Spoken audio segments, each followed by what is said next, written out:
आपकी यात्रा की शुरुआत होती है जम्मू से, जिसे धरती का स्वर्ग कहा जाता है। जैसे ही आपकी ट्रेन या फ्लाइट जम्मू पहुंचती है, वहां की ठंडी हवा और घाटियों का नजारा आपकी यात्रा के रोमांच को दोगुना कर देता है। स्टेशन से बाहर निकलते ही आपको हर जगह दिखाई देंगे श्रद्धालु, जिनकी आंखों में सिर्फ एक ही लक्ष्य चमक रहा होगा, अमरनाथ के हिमलिंग के दर्शन। अमरनाथ यात्रा केवल एक तीर्थ यात्रा नहीं है, बल्कि यह एक आध्यात्मिक अनुभव है, जिसमें श्रद्धालु प्रकृति की कठिनाइयों और अपने भीतर की सीमाओं को पार करते हुए भगवान शिव के दिव्य दर्शन के लिए निकलते हैं। ये यात्रा हर साल जून से अगस्त के बीच होती है और इसे करने के लिए शारीरिक, मानसिक और आध्यात्मिक तैयारी की आवश्यकता होती है। आइए अब इस यात्रा की पूरी कहानी और इसकी तैयारी के बारे में विस्तार से जानते हैं। यात्रा के तिथियां। अमरनाथ यात्रा आमतौर पर जून के आखिरी सप्ताह या जुलाई के पहले सप्ताह में शुरू होती है और इसका समापन श्रवण पूर्णिमा के दिन होता है, जो कि अगस्त में पड़ती है। सटीक तिथियां हर साल अमरनाथ श्राइन बोर्ड द्वारा घोषित की जाती है। पंजीकरण कैसे करवाएं? अमरनाथ यात्रा के लिए ऑनलाइन और ऑफलाइन दोनों तरीकों से पंजीकरण आवश्यक है। ऑनलाइन पंजीकरण अमरनाथ श्राइन बोर्ड की आधिकारिक वेबसाइट पर जाकर कर सकते हैं। आपके पास वैध स्वास्थ्य प्रमाण पत्र होना जरूरी है। ऑफलाइन पंजीकरण पीएनबी, एसबीआई और जे&के बैंक की शाखाओं में जाकर किया जा सकता है। आपको पंजीकरण के लिए पहचान पत्र और मेडिकल सर्टिफिकेट दिखाना होगा। यात्रा के दो मुख्य मार्ग हैं। अमरनाथ यात्रा की शुरुआत होती है जम्मू से, जहां से श्रद्धालु बस या टैक्सी द्वारा पहलगाम या बालटाल पहुंचते हैं। पहलगाम रूट से यात्रा करने वाले श्रद्धालु प्राकृतिक सौंदर्य से भरपूर रास्ते से गुजरते हैं। घने देवदार के जंगल, शांत नदियां और ऊंचे ऊंचे पहाड़ मन को शांति प्रदान करते हैं। लेकिन जैसे जैसे यात्रा आगे बढ़ती है, चंदनवारी, पिस्सू टॉप और शेषनाग जैसे कठिन पड़ाव श्रद्धालुओं के धैर्य और आस्था की परीक्षा लेते हैं। वहीं बालटाल रूट से यात्रा करने वाले श्रद्धालु एक तेज, कठिन और जोखिम भरे रास्ते से गुजरते हैं, लेकिन यह रास्ता छोटा होने के कारण कम समय में यात्रा पूरी की जा सकती है। दोनों रास्तों पर हर मोड़ पर आपको बम बम भोले के जयकारे सुनाई देंगे, जो आपकी थकान को दूर कर देते हैं और एक नई ऊर्जा से भर देते हैं। अमरनाथ यात्रा में सबसे बड़ी चुनौती है मौसम और ऊंचाई।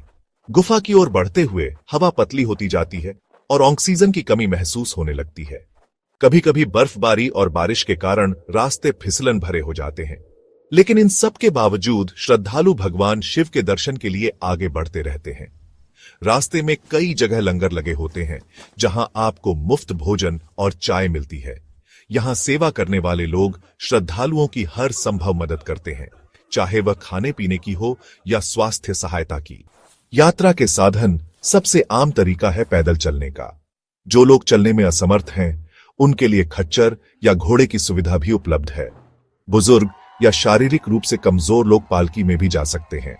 पहलगाम से पंचतरणी या बालटाल से पंचतरणी तक हेलीकॉप्टर बुकिंग भी श्राइन बोर्ड की वेबसाइट या अधिकृत एजेंसियों के माध्यम से की जा सकती है। यात्रा की तैयारी।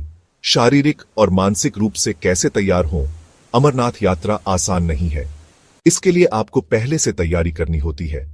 स्वास्थ्य प्रमाण पत्र। यात्रा शुरू करने से पहले आपको मेडिकल चेकअप कराना होता है। डॉक्टर से स्वास्थ्य प्रमाण पत्र लेना जरूरी है, जो आपके शारीरिक रूप से फिट होने का प्रमाण देता है। शारीरिक तैयारी। यात्रा से कम 1 से 2 महीने पहले रोजाना 5 से 6 किलोमीटर पैदल चलने की आदत डालें। ऊंचाई पर चढ़ने की प्रैक्टिस करें ताकि आपके फेफड़े मजबूत हो सकें। जरूरी सामान: गर्म कपड़े, वाटरप्रूफ जैकेट, ट्रैकिंग शूज, टोपी और हाथ के दस्ताने जरूर रखें। टॉर्च, रेनकोट, छड़ी, पानी की बोतल और हल्का फुल्का स्नैक्स जैसे एनर्जी बार साथ रखें। पहचान पत्र, पंजीकरण स्लिप और यात्रा बीमा के कागजात भी हमेशा अपने पास रखें।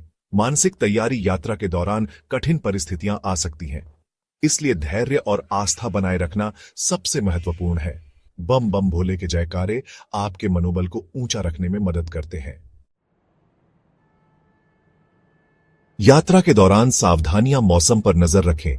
अमरनाथ की यात्रा के दौरान मौसम तेजी से बदल सकता है। बारिश, बर्फबारी या लैंडस्लाइड जैसी स्थितियां हो सकती हैं, इसलिए हमेशा ताजा मौसम रिपोर्ट देखें और सुरक्षा निर्देशों का पालन करें।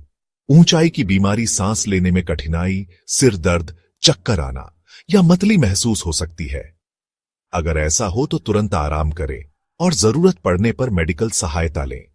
अमरनाथ श्राइन बोर्ड यात्रा के लिए यात्रा बीमा भी प्रदान करता है। यह बीमा स्वास्थ्य और दुर्घटना दोनों स्थितियों के लिए सहायक होता है। अमरनाथ गुफा शिवलिंग के दिव्य दर्शन।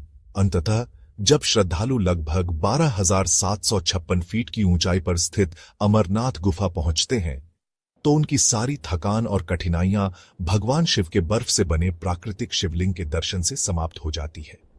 यह शिवलिंग हर साल प्राकृतिक रूप से बनता है और फिर धीरे धीरे पिघल जाता है। इसे हिमलिंग भी कहा जाता है। गुफा के अंदर प्रवेश करने के बाद श्रद्धालु एक अद्भुत शांति और दिव्यता का अनुभव करते हैं। ऐसा लगता है जैसे प्रकृति और भगवान स्वयं आपके सामने खड़े हैं।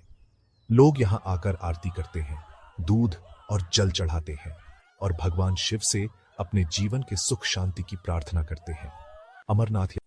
अमरनाथ यात्रा के बाद श्रद्धालु अक्सर वैष्णो देवी, डल झील, श्रीनगर और गुलमर्ग जैसे प्रसिद्ध स्थलों का दौरा करते हैं। यह यात्रा न केवल आध्यात्मिक तृप्ति देती है बल्कि आपको कश्मीर की अद्भुत प्राकृतिक सुंदरता का भी अनुभव कराती है। अमरनाथ यात्रा एक ऐसी आध्यात्मिक यात्रा है जहां श्रद्धा और साहस का संगम होता है। हर कदम पर मिलने वाली चुनौतियां आपको सिखाती हैं कि आस्था और दृढ़ संकल्प से किसी भी कठिनाई को पार किया जा सकता है। जब आप अमरनाथ गुफा के सामने खड़े होकर हर हर महादेव का जयकारा लगाते हैं तो महसूस होता है कि यह यात्रा सिर्फ भगवान के दर्शन के लिए नहीं थी बल्कि स्वयं को जानने और अपनी सीमाओं को तोड़ने का भी एक माध्यम थी। बम बम भोले, हर हर महादेव। अगर आपको यह वीडियो पसंद आया हो तो इसे लाइक करें और हमारे चैनल को सब्सक्राइब करना न भूलें। नई अपडेट्स के लिए बेल आइकन भी जरूर दबाएं।